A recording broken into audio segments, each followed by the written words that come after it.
And welcome to Real Dudes Podcast. I'm your host, Carrington, here today to bring you a review of the game Summerland. Now, when playing these kinds of games that are walking simulators, if the story isn't good enough or intriguing, the whole thing falls apart. We have played our fair share of these games, and very rarely do they miss the mark.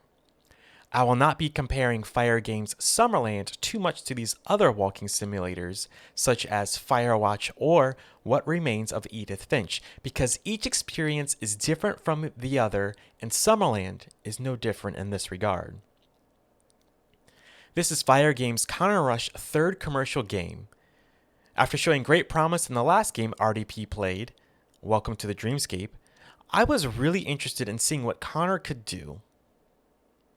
Summerland goes in a very interesting direction with its story and direction. A game about a decorated cop who may or may not have done some bad things. Whether he does or doesn't, that is up to you, not just as a player, but as a person. The main character, Matthew, has to make some tough decisions. It really begs the question, if you were in a similar position, could you live with your decisions? I won't go any further here since it may spoil some things, and this is something you will have to decide for yourself as you go through the story. I can say, though, this story is the best from Fyre Games so far. The game is definitely better than your average game, especially when compared to when someone is using Unity as a game engine. There's enough detail in each setting to not make you think the game looks bad, but it is certainly no Call of Duty or Halo either. There are plenty of small things, though, that make you stop and look and take in what is happening around you. A picture of a baby, bills on the table, the bustling scene of police headquarters.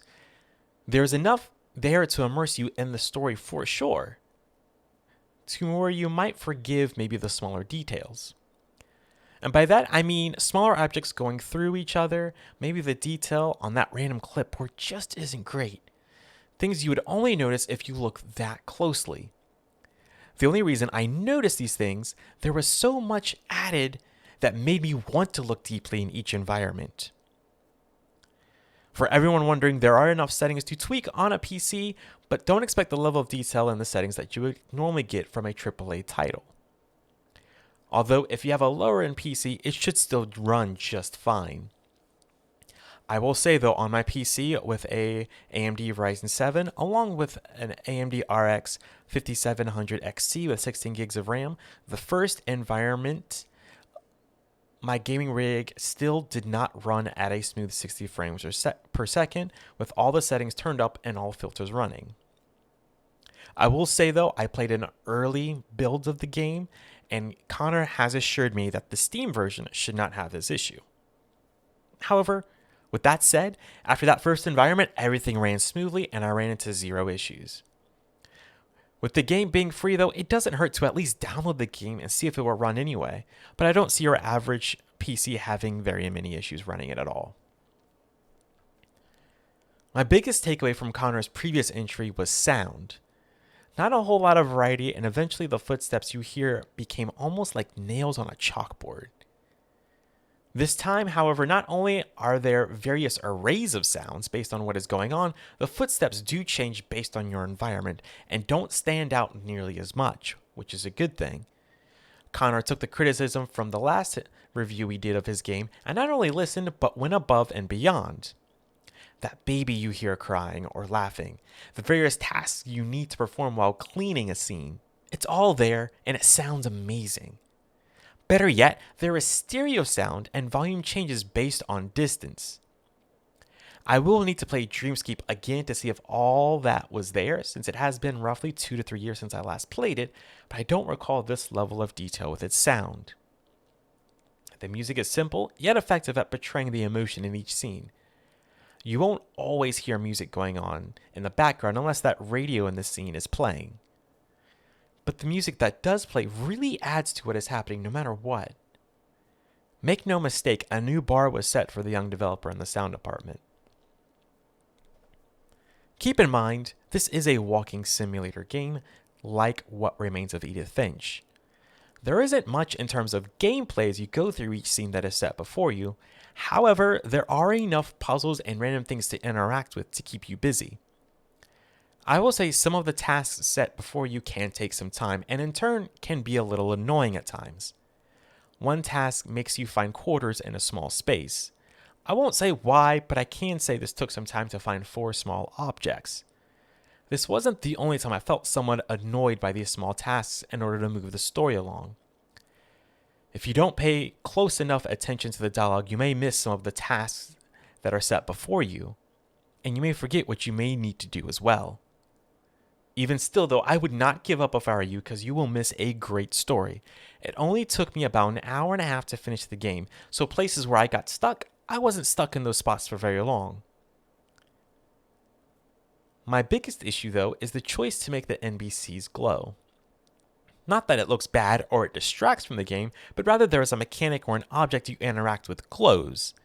Since the NPCs glow themselves all the time, when you need to interact with someone, it can be hard to tell if you're able to interact with them or not. Especially when you need to move the story, it can be hard to distinguish if an NPC is something you can interact with or not. There are a few choices where you can make a choice. There are a few chances where you can make a choice. It does not look like those choices make a difference, such as Mass Effect, after playing the ending twice and making a few different choices along the way outside of a few differences in dialogue. I could be wrong and I could have missed some things on my second playtime through, but I don't recall any significant changes. Controls are really simple enough to where anyone can pick up and play without having too many issues. Final verdict from the latest entry from Fyre Games and Connor Rush. This is a game that I hopefully does not get missed in the sea of games that get released every day. From the time you start the game until you finish it, which should only take you about 1 to 2 hours depending on how quickly you figure out some of the game's puzzles, you will walk away asking some hard questions about the game, about yourself, and even how you might view others in the world around you. Connor uses some ethical questions while bringing up some ethical philosophies I remember being taught while I was in college myself. He uses them in this game, however, in a way that forces you to make a decision and then almost immediately asking yourself, did I do the right thing? Who knows? Any game that makes me think about myself and makes me ask questions about the world always stay with me, and this one is no different in that regard. Do not miss this game, which is free to play with an option to donate after you finish the game. My final score for Fyre Games Summerland? An 8.5 out of 10. Now, if you enjoyed this review, please hit that like button. Don't forget to subscribe and comment. If you want to see more reviews like this, definitely let us know and hit us up because we love doing this stuff. We just want to make sure it's what you guys want and what you guys want to see. Thank you. Have a rad day.